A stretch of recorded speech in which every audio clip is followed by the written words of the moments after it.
Regarding the 4B ultra feminist movement, I want to say, before I get into the depths of how I feel, that I have polarizing feelings regarding this movement. But overall, I'm in support. I'm in support of anything, any measure that will bring you ultimately back to balance. And so when I say I support that, I support the individuals involved with the process that would bring illumination to the being within. Because a lot of us have been neglected or have felt an emptiness within us because we were missing something, some piece of our upbringing, meaning we were lacking a dedicated father or a dedicated mother, or we had a miseducation, or we felt less than, and we've always been seeking certain validation.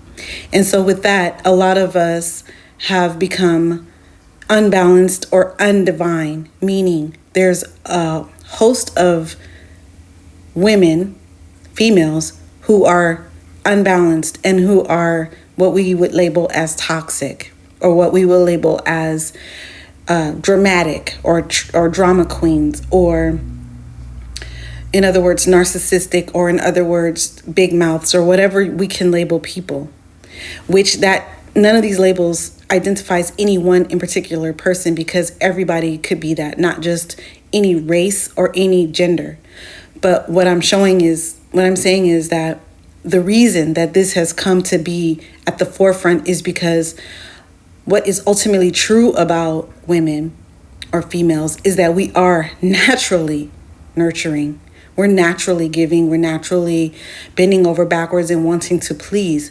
But that has been out of balance because of an oppressive force that's on the planet, which is the priesthood, the male priesthood patriarchy, the priest-king agenda, which a lot of people aren't aware of. And so this movement is pointing a finger at males specifically and conservatives specifically, but there's an overarching umbrella of something more that could be that is the underlying cause, which has to be looked at. So that's why I say I'm in support of it. I'm also in support of the males who are affected by this, because we do have the bad boys, right? We do got them. We know who they are. And we do have the healed boys, or the men who are actually about that work, about family, who are balanced.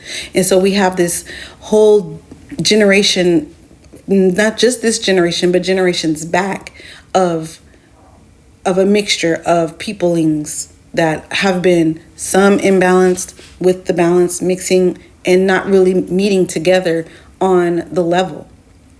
And so I don't believe that we are stronger when we're divided, but I understand that right now is a great time for women to check base, to check in, because that also gives men a chance to check base, check in, because what we've been is all of us, specifically women, have been seeking to replace something that we don't even know what's missing. We feel this emptiness, this void, and we seek a title, a MRS degree, or to be somebody's pick-me, or to be something to somebody to fulfill something that we feel is missing within us.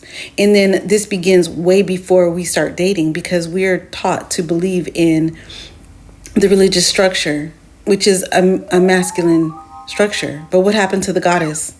What happened to the female, the divine female energy? And what happened to balance? What happened to your divine masculine and your divine feminine that's within you? And so when I say this, I'm telling people that, yes, take some time, not in hate, because if you're hating something, then what are you doing? But take the time to go within and meditate.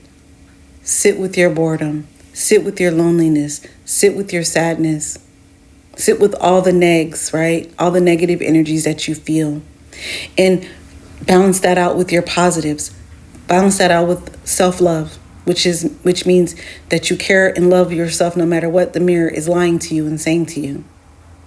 It's saying that you choosing to do things that are beneficial to the long come and the duration of your body. You're doing things that will uplift your mind.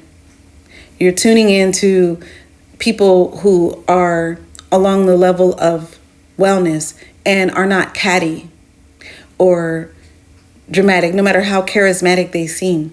You're leaning towards education, the correct education, which is the education about your soul, your spirit, and not just relying on the one book, the Bible, which is splitting you, which isn't teaching you about your energetic nature. And so there's many more love type things that you can do for self-love, right? You can also show genuine love to everyone and not omit half of the population.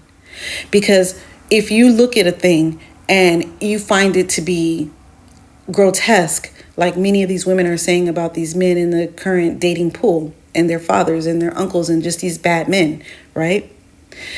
If you see a thing that's grotesque and you send it hate, you make it stronger and bigger and it grows.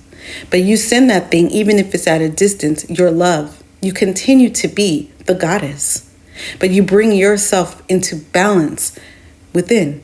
That way you balance out the logical that's being pushed out right now, which is, you know what? This shit hasn't made sense. I've been bending over backwards. It's not being reciprocated. That's logical.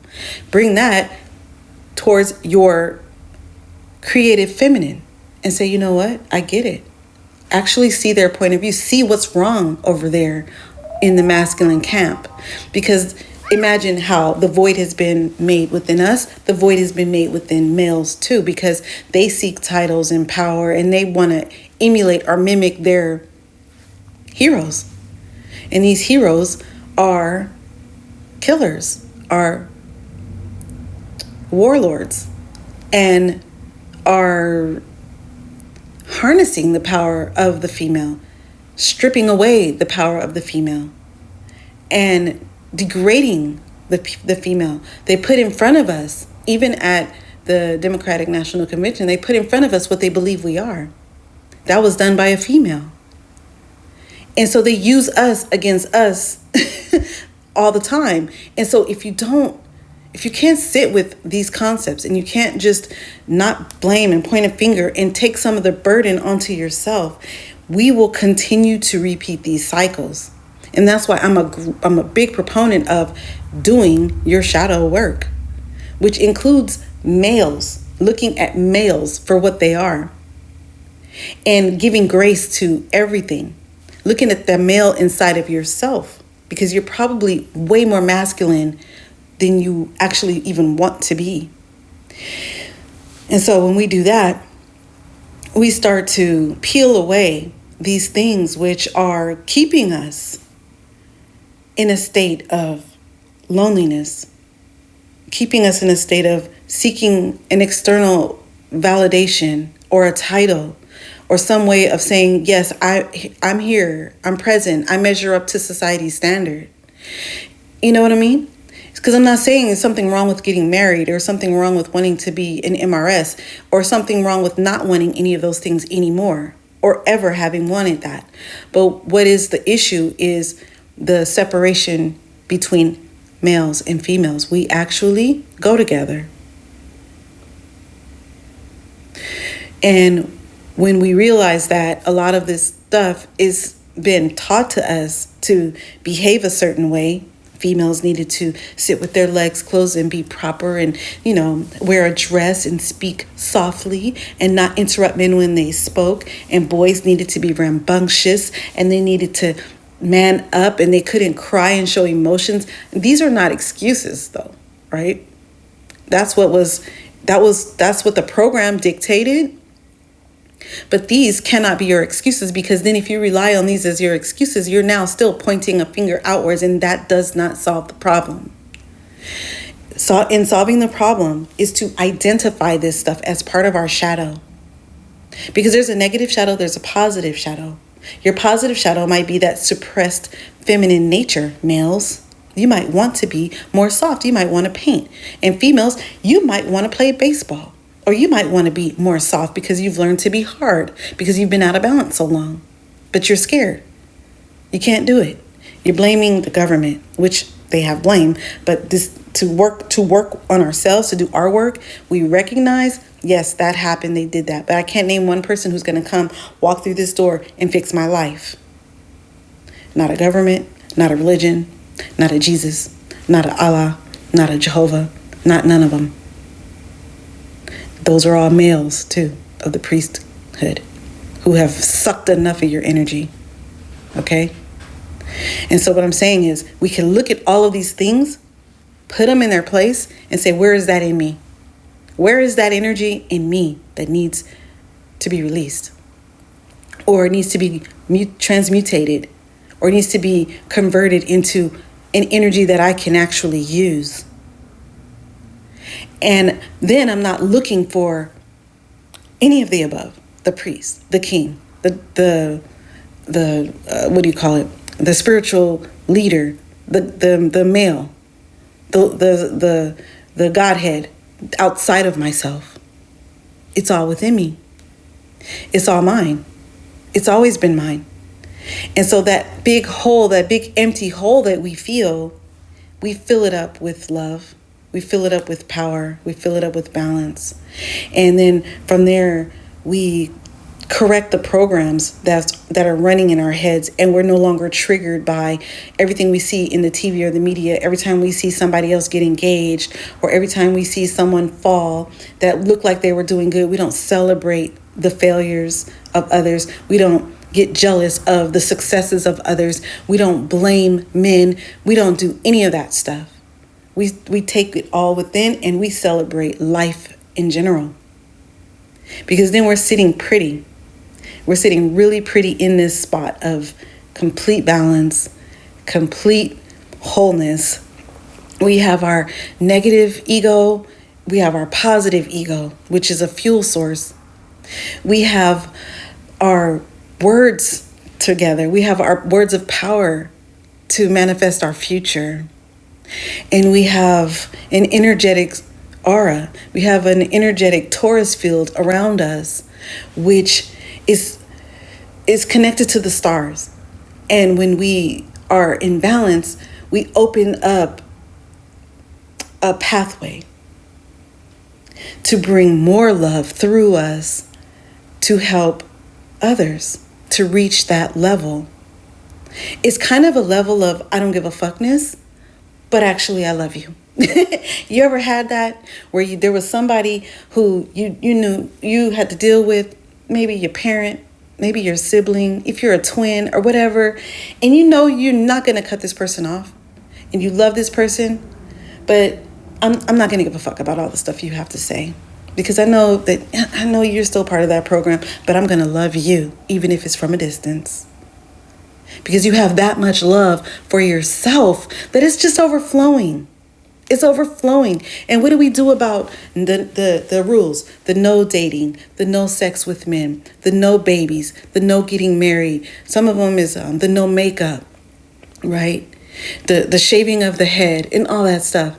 If that brings you joy and power, just genuine joy, power, and a sense of direction, then use it. Use it.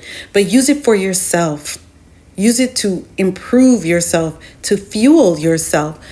And I would say avoid using it to hurt someone else, because there's a boomerang effect here, honey, and you don't want to catch that reflux current slapping you up in the face later on in life when you wish you would have had a child, or you wish you would have done something differently. Instead of blaming men forever for every single thing that ever went wrong with you. How do I know?